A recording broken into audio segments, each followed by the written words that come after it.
Welcome back to FM Story. We ended the last episode unsure what we were going to do, whether we were going to resign, whether we were going to get sacked, or whether we were going to continue. So let's find out what we did.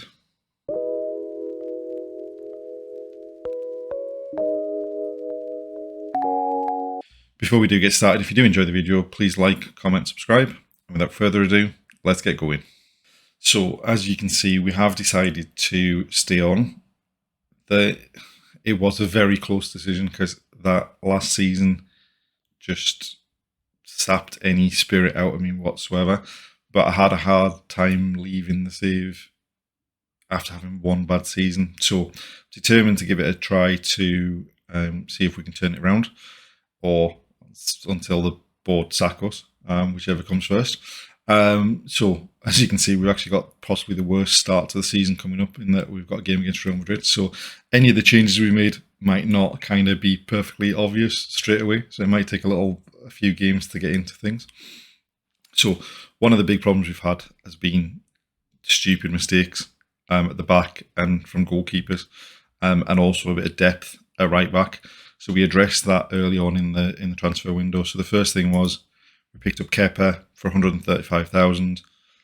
The initial thought was he'll be the backup to Unai Simon, or challenge Unai Simon for the number one spot, and we'll see how things went. That changed as the transfer window went on, which we'll get to in a second.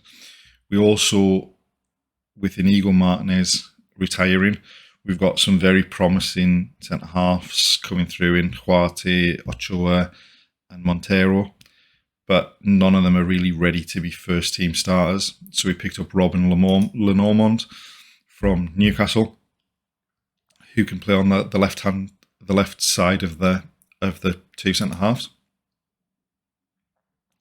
And then the other area that we mentioned that we were struggling was in depth at right back. After selling Odriozola in January last year, we didn't replace him. So we picked up Alex Sola from Celta Vigo, just to give us a bit of competition for Andacapa, because obviously Andacapa's getting on a bit. They're a similar sort of player. Potentially Raul Huarte might develop into that right back, although he is really a centre half. So we'll see how that development goes.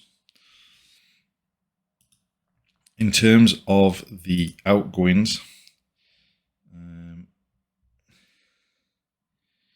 so the first actual outgoing was Asier Vilabra. Now, he wanted to go last summer, but no one would put in an offer for him or agree terms with him. It's a shame to get rid of him. Basically, if you look at those 2 seasons, he was outstanding in season 2 and season 3 of the save. He scored 39 goals in the league in both seasons. The following season, he dropped off a bit, and then the last season, he didn't play an awful lot, but also he just didn't have any confidence when he did play. So we moved him on. We sent a couple of players out on loan. John Pacheco left. He'd been away on loan for a couple of seasons, so to get him out was the thing. And then Unai Simon made clear that he wasn't going to sign a new contract. His contract was up at the end of next season, or the end of this season, sorry. Made it clear he wasn't going to sign a contract. Really unhappy.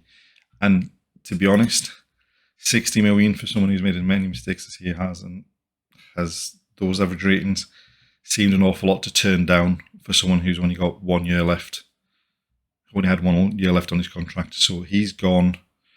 It was 30 million up front, and then 10 million a year for the next 3 years as part of the deal. So 60 million in total.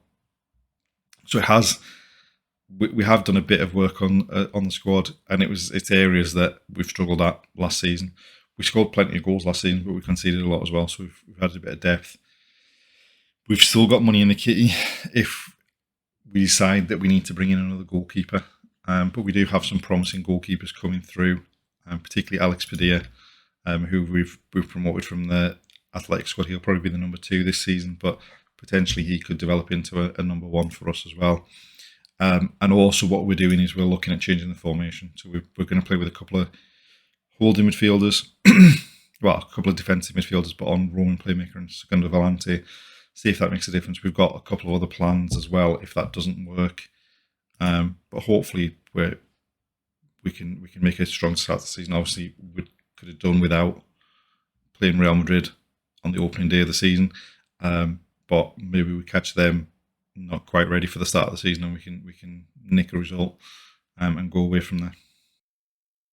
Going into the game against Athletic Club, we've got mostly a full squad available. The only players that aren't available at the moment are Zubimendi, who's just picked up an injury and is going to be out for about a week, and Aymar Vikandi, who we promoted from the youth sides, who's going to be out for about 6 months because he's broken his ankle. So we go in with a back four of Kappa, Vivian, Lonormand and Javi Lopez, Sunset and Guillamon in front of them, Nico Williams wide right, Ika Muniain wide left, Hulan John Guerrero in behind Antoine Griezmann.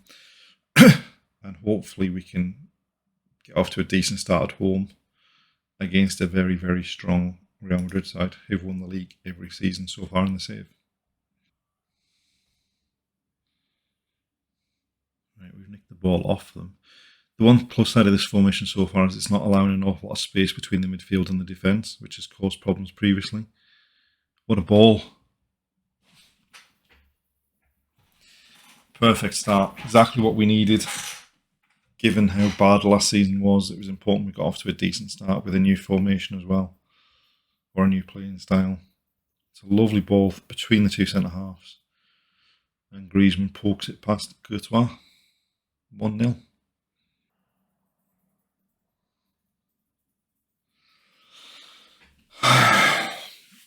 And once again, the lack of height in the team really kind of... How we managed to squeeze that past those two players there is anyone's guess. Oh! Oh!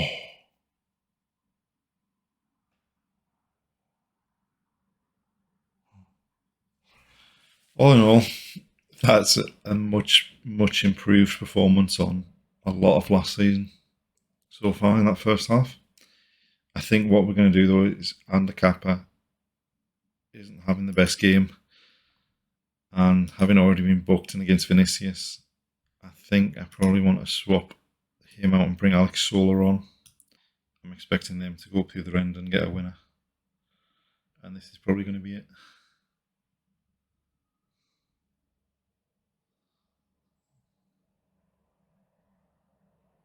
There we go.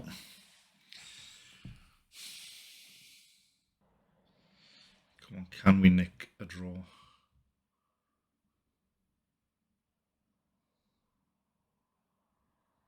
Or are they going to go and get a third?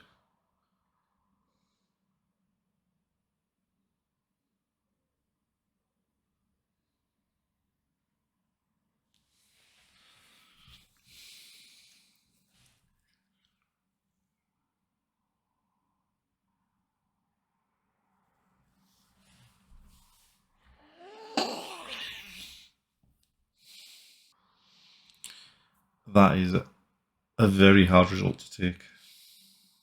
That was never a 3-1 game. Like 2-1 I could probably have accepted because, like, you know,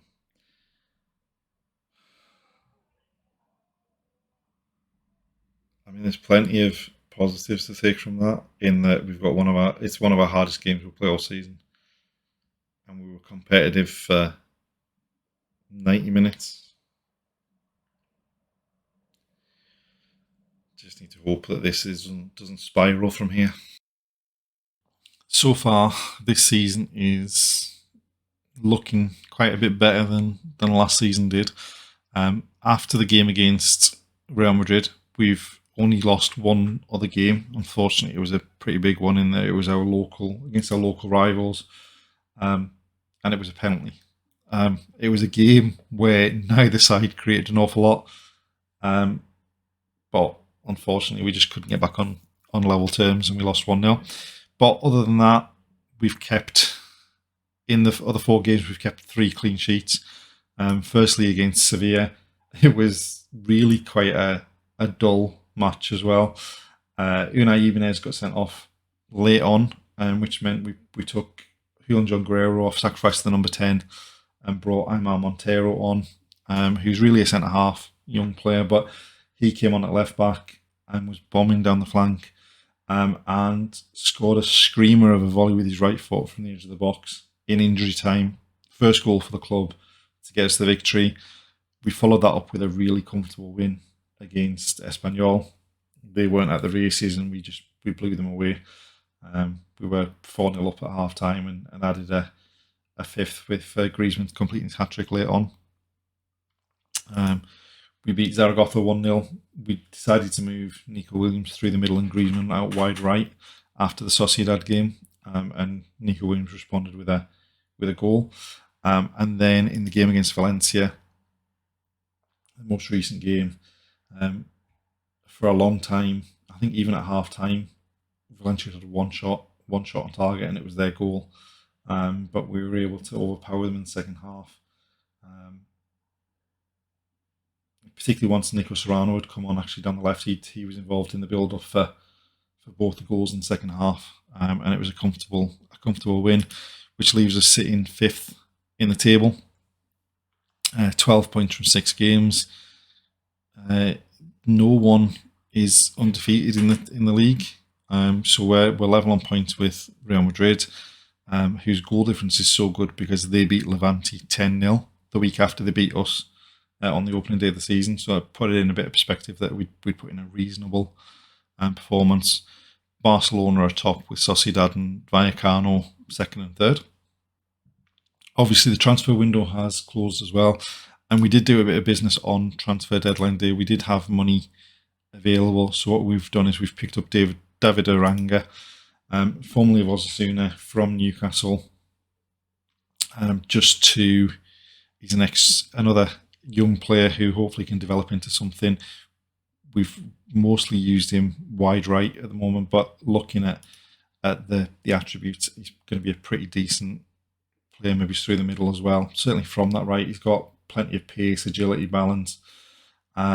So hopefully that's a good one for the future. It was a fairly sizable outlay, but to get the decent players when we've only got a certain number of players that we can sign, he's come in and he's done okay. When he's come off the bench, he had one better game than the rest. He was a lot more involved in the Zaragoza game than he was in any of the others. But overall, we've got a settled squad. Hopefully, the fact that we've got a lot less games this season than anyone else because we don't have the European games, hopefully we can use the rests to a better advantage and put in better performances in the league this season. We're going to the last game of September against Malaga with pretty much a full strength squad available. The only one we're missing is Martin Zubimendi, who's torn a thigh muscle, so Guillemon's playing in the two in front of the back four. Hopefully we can get another decent result at home, pick up where we left off last time and get off to a decent start. Muniain with the corner to the back post. Oh, how did he miss that? What a ball. Lovely nod down and smashes home the volley.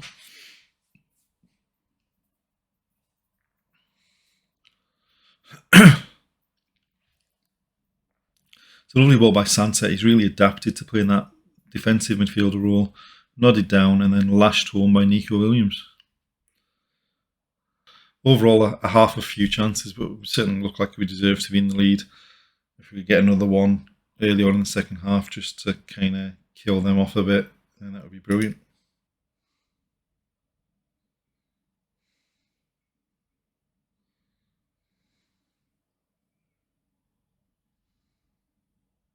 What a ball. Oh! Should have done better.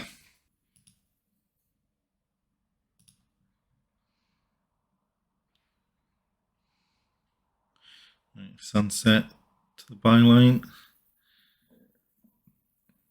I don't think that's going to end up being a penalty, surely. Oh, yeah. Nico Williams to step up to take it.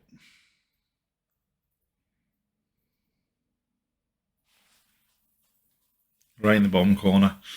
2-0 up. Got to be game over, hopefully. There we go. 2-0 victors. That's 7 games down into the season. 5 victories, 15 points.